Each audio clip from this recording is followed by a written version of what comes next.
good morning, good afternoon, good evening, Biafrans all over the world.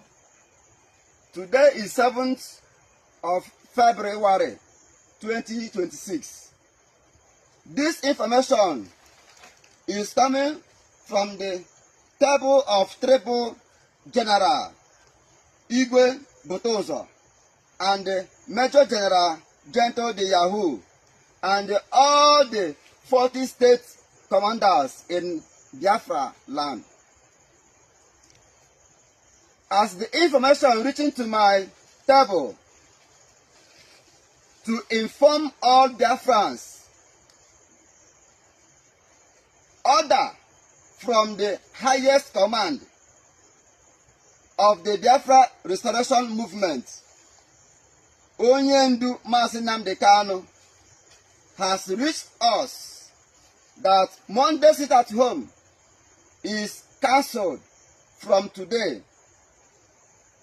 Sit at home is a voluntarily and will not be enforced henceforth. Last Monday, sit at home, February 2nd of February, sit at home was a one-off event due to the Soludo's stupidity and will not happen again. Onitsha traders are Biafrans, and our children must return to school on Mondays, as commanded by our able leader, Mazi Nnamdi Kanu. What just happened? What just happened? If this is anything to go by, then the sit at home is over. According to a report coming from IPOB, they said Nnamdi Kanu has permanently cancelled Monday sit at home. Effective Monday, 9 February 2026, that is today. So those who are in those regions should confirm to us. If you're in the east, confirm what happened in your area. And according to the report, they said no one should enforce it again. Markets, schools, and businesses should resume fully. Anyone enforcing it is now acting against Kanu. That is what we heard. At the same time, they said the Simon Ekpa-linked Biafra Liberation Army also announced cancellation. A militant figure, Angel Makeup, or Angel Makeup as you fondly call, publicly echoed the same message. And if this is anything to go by, if this is true, then the alignment is not ordinary. Why this is politically significant? For years, there has been a power struggle. The DOS-led part of IPOB says sit-at-home has been suspended. The Ekpa-led faction continued the enforcement or saying it stays. And Southeast governors also opposed it.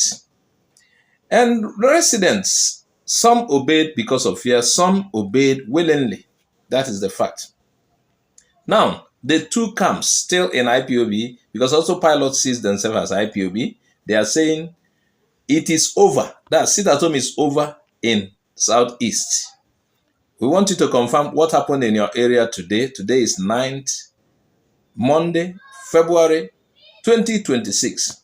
So if that is true and that is confirmed, this removes the biggest excuse for continued enforcement. This is the first time we are hearing that both sides agrees to stop it.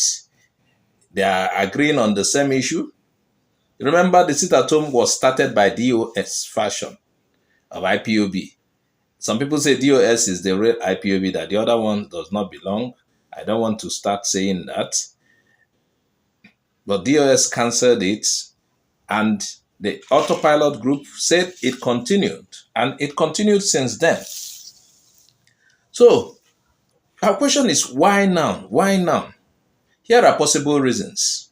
One, there's economic collapse pressure. The Southeast economy has suffered severely, we know. The second one is loss of public sympathy. Maybe Igbo citizens are also tired. That is what some people are feeling. Then the third one is legal positioning. Kanu is serving life imprisonment. Reducing violence could influence public perception. That is what some people say. Then the fourth one is international optics. Ekpa is jailed in Finland. And they said violence weakens their cause globally. Now, they also look at the report I'm having here said internal fragmentation. Too many armed groups using the name Biafra for. They say some are using it for criminality. Some could be fighting the true cause. But here are contradictions. There's something interesting. According to the claim by the reports that said it's coming from IPOB, it said anyone enforcing it will be pursued and defeated. But in the same statement, they also say governors should not threaten traders who choose to stay home voluntarily. Now, anybody staying at home is willingly. It is not out of compulsion. So the governors should not force people to come out. So that creates ambiguity.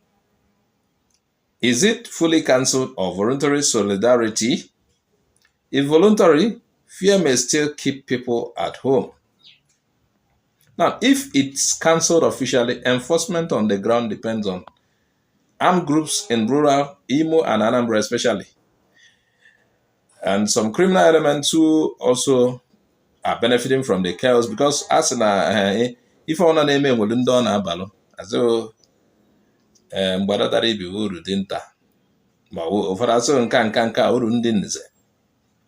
so the biggest factor isn't statement, it is whether Monday passes peacefully. And that is why I said, if you're in those areas, if you're in Igbo land, tell us how it went today in your area, especially areas that still observe the sit at home.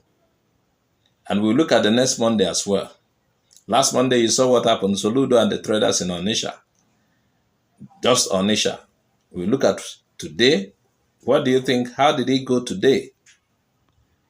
If next Monday we see markets that were open, schools functioning, no gunshot, then the cancellation is becoming real. Let me not say it is real. It is becoming real.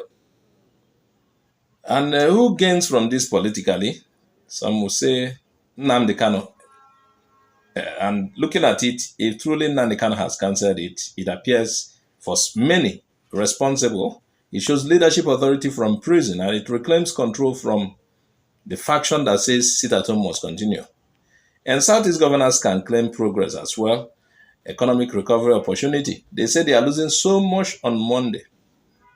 Then looking at the Igbo economy, potential rebirth if sustained, according to them, a lot of businesses were lost to businesses left Onitsha for Asaba. Many of them will not come back. Now, who loses if this is at home has been finalized and the end of it has been finalized? Who loses? Certainly, some criminal gangs, not all of these armed people are under IPOB. Some are criminal gangs using the opportunity to act.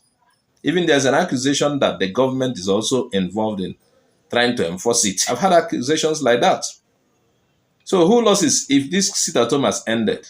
The criminal gangs who are hiding under pro-Biafra group, then those profiting from fear.